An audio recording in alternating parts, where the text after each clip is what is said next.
Hey, what's going on, everybody? This is the young professor coming at you with a little public service announcement. I'm really coming to you more as my real name is Matt Grayford more than the professor, but since this is my page where I kind of keep up with all my entertainment stuff, including all the work I do with professional wrestling, I thought I'd put it here just to kind of give you guys an insight as to what's going on. My daughter, Morrigan, she's 10 years old, she's in the 5th grade, and they have a competition every year where they do this Tropicana speech competition, and they have to do a 3-minute speech. It has to be between 2 and 3. They can pick whatever topic they like, and they can choose to speak on it. And so this year, she, on her own, not under any coercion from me or anything like that, she wanted to do it on Paige from the WWE. Well, a couple of weeks ago, my wife took her and my other younger daughter to go see Fighting with My Family, and she was excited. And so I've always liked, I'm obviously big in public speaking. It's all I do for a living, both in my regular job and in all my extra work. And so I helped her kind of put this together, and she practiced it over and over, and she was so excited to do it. She was practicing the timing, and she finally got the timing down, and she went to school, and we've had some experience. My son, he did some cool topics too the last couple of years. He did one on like mythical creatures like Bigfoot. He did another one on sports mascots, things that he was interested in, things that are unique topics, which I think are important because I think uniqueness is how you get anywhere in life. Nobody wants to see everything that's the same, but it always seems like when it's school stuff, that's what always gets picked. Like he lost like a year ago to some kid that did an anti-bullying campaign. It's not that that's not an important cause, but everybody talks about that. It's not original. It's not new.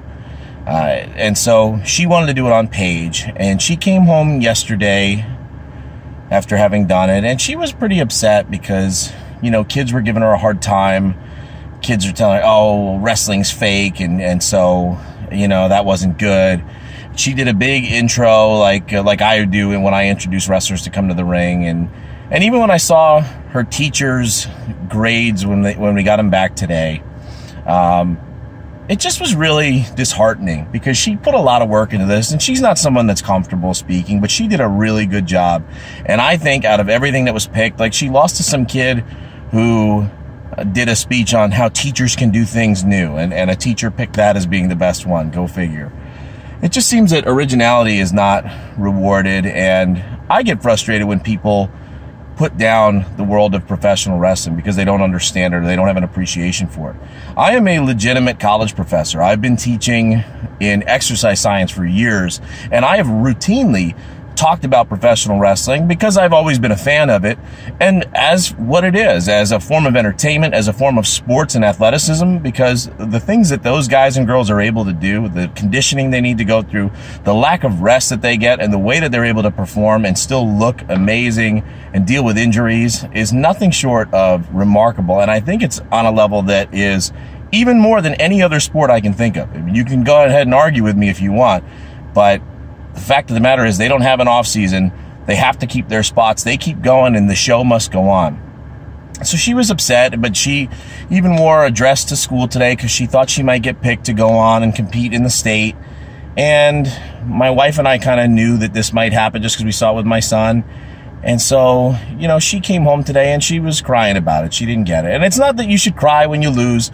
Look, I get people saying no to me all the time. I've had some no's this week in some pursuits that I was looking at. So it happens, and I'm not trying to protect her against that.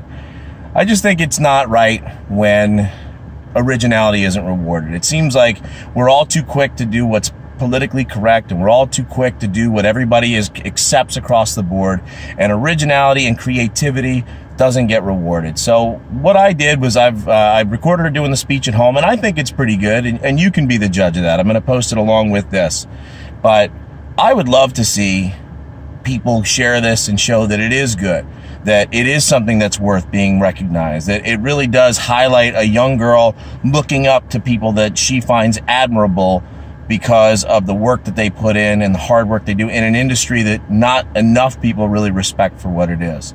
So I'm going to put up Morgan's thing. I appreciate you watching this. I hope you've taken some time.